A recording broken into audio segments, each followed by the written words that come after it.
কোটি কোটি মানুষের কাছে একদম নিরাপদ আর পরিষ্কার জল পৌঁছে দেওয়ার যে লম্বা জার্নি তার প্রথম আর সবচেয়ে জরুরি ধাপ হল সেডিমেন্টেশন।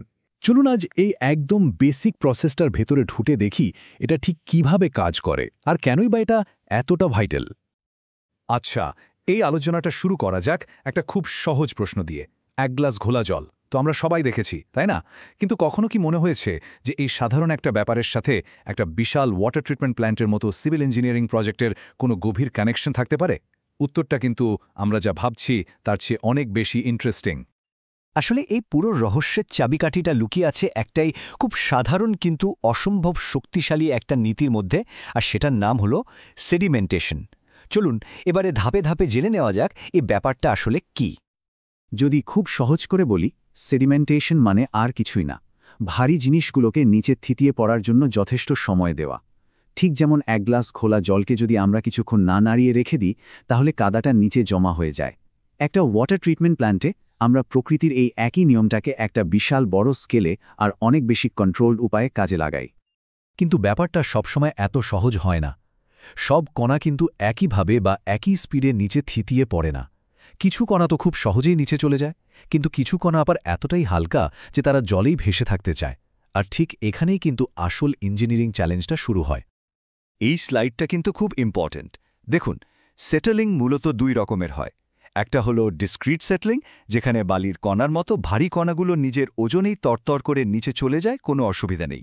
আর দ্বিতীয়টা হলো ফ্লাকিউলেন্ট সেটলিং, আর এখানেই আছে আসল ইঞ্জিনিয়ারিংয়ের জাদু। ব্যাপারটা অনেকটা দুধ থেকে ছানা বানানোর মতো। যেমন আমরা দুধে লেবুর রস দিয়ে দুধের ছোট ছোট প্রোটিন কণাগুলোকে একসাথে জুড়ে দিই, ঠিক সেভাবেই এখানেও আমরা কেমিক্যাল ব্যবহার করে জলের মধ্যে ভেসে থাকা অতি সূক্ষ্ম কণাগুলোকে জুড়ে দিয়ে ভারী করে তুলি, যাতে ওগুলো সহজে নিচে থিতিয়ে পড়তে পারে। জলের এই যে ঘোলাটে ভাব, এর জন্য দায়ী কণাগুলোই হলো আসল ভিলেন। এদেরকে বলে কলয়েডাল পার্টিকলস। এরা এতটাই ছোট যে গ্র্যাভিটিও এদের ওপর ঠিকঠাক কাজ করতে পারে না। তার ওপরে এদের প্রত্যেকের গায়ে থাকে নেগেটিভ চার্জ।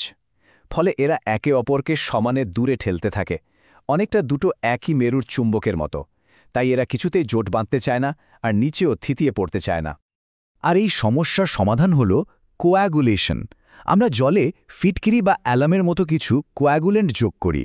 এই কেমিক্যালগুলোর পজিটিভ চার্জ জলের ওই নেগেটিভ চার্জওয়ালা কণাগুলোর চার্জকে পুরোপুরি নিউট্রাল করে দেয়। যেই না চার্জ নিউট্রাল হলো, অমনি ওদের মধ্যকার বিকর্ষণ বলটাও শেষ হয়ে গেল, আর ওরা একে অপরের সাথে জুড়ে গিয়ে ফ্লক নামের বড় আর ভারী দলা তৈরি করে। ব্যাস, কাজ শেষ। এবার শুধু থিতিয়ে পড়ার অপেক্ষা, ঠিক যেন ছানার দলা। তাহলে মূল কথাটা কি দাঁড়ালো?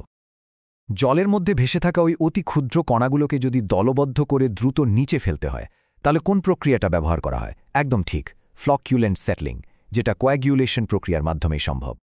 চলুন, থিওরি তো অনেক হলো, এবার সরাসরি প্র্যাকটিক্যাল ফিল্ডে নামা যাক। যে বিশাল ট্যাঙ্কের মধ্যে এই পুরো বিজ্ঞানটাকে কাজে লাগানো হয় তাকেই বলা হয় সেডিমেন্টেশন ট্যাঙ্ক। একটা টিপিক্যাল সেডিমেন্টেশন ট্যাঙ্কের মূলত 4টে জোন থাকে। ইনলেট জোন দিয়ে জল খুব ধীরে প্রবেশ করে আর পুরো ট্যাঙ্কে ছড়িয়ে পড়ে। এরপর আসে সবচেয়ে বড় অংশটা, মানে সেটলিং জোন। এটা হলো সেই শান্ত এলাকা যেখানে জল প্রায় স্থির থাকে, যাতে কণাগুলো কোনো ডিস্টারবেন্স ছাড়াই নিচে থিতিয়ে পড়ার জন্য যথেষ্ট সময় পায়। এরপর ওপরের আউটলেট জোন থেকে পরিষ্কার জলটা বেরিয়ে যায় নেক্সট স্টেজের জন্য, আর একদম নিচে স্লাজ জোনে থিতিয়ে পড়া সমস্ত ময়লা জমা হয়। একটা ট্যাঙ্কের ডিজাইনে দুটো জিনিস সবচেয়ে জরুরি। প্রথমটা হলো ডিটেনশন টাইম, মানে জলটাকে কতক্ষণ ট্যাঙ্কের ভেতরে ধরে রাখা হবে। সাধারণত এই সময়টা হয় 4 থেকে 8 ঘন্টা। এই লম্বা সময়টা দেওয়া হয় যাতে গ্র্যাভিটি তার কাজটা ঠিকমতো করতে পারে। আর দ্বিতীয় জরুরি জিনিসটা হলো জলের স্পিড। জলকে এতটাই ধীরে বইতে দিতে হয়, সাধারণত প্রতি মিনিটে 0.3 মিটারেরও কম, মানে এতটাই আস্তে যে কণাগুলো কষ্ট করে নিচে থিতিয়েছে সেগুলো যেন আবার জলের ধাক্কায় ভেসে না ওঠে। মোট কথা, পরিবেশটাকে যতটা সম্ভব শান্ত রাখতে হবে। তাহলে এই পুরো ডিজাইনের দুটো মূল চাবিকাঠি কি যা এনশিওর করে যে কণাগুলো ঠিকমতো থিতিয়ে পড়বে? একবার মনে করা যাক। হ্যাঁ, ডিটেনশন টাইম আর প্রবাহের বেগ। এতগুলো টেকনিক্যাল তথ্য মনে রাখা একটু কঠিন লাগতেই পারে, তাই চলুন একটা সহজ ট্রিক দেখে নিই, যেটা দিয়ে সেডিমেন্টেশন ট্যাঙ্কের মূল ডিজাইন প্রিন্সিপালটা খুব সহজে মনে রাখা যাবে। শুধু এই ভ্যাট প্রিন্সিপালটা মনে রাখতে হবে। ভি মানে ভেলোসিটি বা বেগ, যেটা হতে হবে খুব কম। এ মানে এরিয়া বা ক্ষেত্রফল, যেটা হতে হবে অনেক বেশি যাতে জলটা শান্তভাবে ছড়িয়ে পড়তে পারে। আর টি মানে টাইম বা সময়, যেটা কণাগুলোকে থিতিয়ে পড়ার জন্য যথেষ্ট দিতে হবে। এই তিনটে জিনিস ঠিক রাখলেই একটা সাকসেসফুল সেডিমেন্টেশন ট্যাঙ্ক ডিজাইন করা সম্ভব। আচ্ছা, আমরা এতক্ষণ যে সায়েন্স আর ইঞ্জিনিয়ারিং নিয়ে কথা বললাম, এর আসল গুরুত্বটা কোথায়? একজন সিভিল ইঞ্জিনিয়ার হিসেবে এই টপিকটা এত ভালোভাবে জানার দরকারটা কি? চলুন একটা জলকণার দিক থেকে ভাবি। ও প্রথমে ঘোলা নোংরা অবস্থায় প্লান্টে ঢোকে, তারপর ওর সাথে কোয়াগুলেন্টের বন্ধুত্ব হয়, ও অন্য কণার সাথে মিলেমিশে ফ্লক তৈরি করে, আর শেষে সেডিমেন্টেশন ট্যাঙ্কে শান্তভাবে নিচে থিতিয়ে পড়ে। আর উপরের পরিষ্কার জলটা ফিল্টারেশনের মতো পরবর্তী অ্যাডভেঞ্চারের জন্য এগিয়ে যায়। মানে সেডিমেন্টেশন হলো জল শোধনের জার্নিতে একটা মাস্ট স্টপ ডেস্টিনেশন। একটা কথা আছে যে একটা সমাজের স্বাস্থ্য কেমন হবে তার প্রথম শর্ত হল নিরাপদ পানীয় জল, আর সেই মহান কাজের ভিতটা তৈরি করে সেডিমেন্টেশনের মতো এই বেসিক প্রসেসগুলো।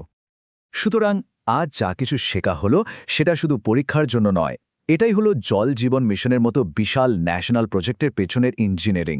ভবিষ্যতের ভারত যাদের হাতে তৈরি হবে তাদের জন্য এই জ্ঞানটা অপরিহার্য, কারণ পরিষ্কার জল সাপ্লাই করা মানে শুধু একটা সার্ভিস দেওয়া নয়, এটা একটা সুস্থ প্রজন্ম আর একটা শক্তিশালী দেশ গড়ে তোলার প্রথম শর্ত। শেষে একটা প্রশ্ন রেখে যাই, এই জ্ঞানের উপর ভর করে ভবিষ্যতের জন্য কিভাবে আরও অ্যাডভান্সড ওয়াটার ট্রিটমেন্ট সিস্টেম তৈরি করা সম্ভব? এমন সিস্টেম যা আরও কম খরচে, আরও এফিশিয়েন্টলি ভারতের প্রত্যেকটা নাগরিকের কাছে নিরাপদ জল পৌঁছে দেবে। ভাবতে হবে, কারণ আগামী দিনের সমাধান তো নতুন প্রজন্মের ইঞ্জিনিয়ারদের হাত ধরেই আসবে।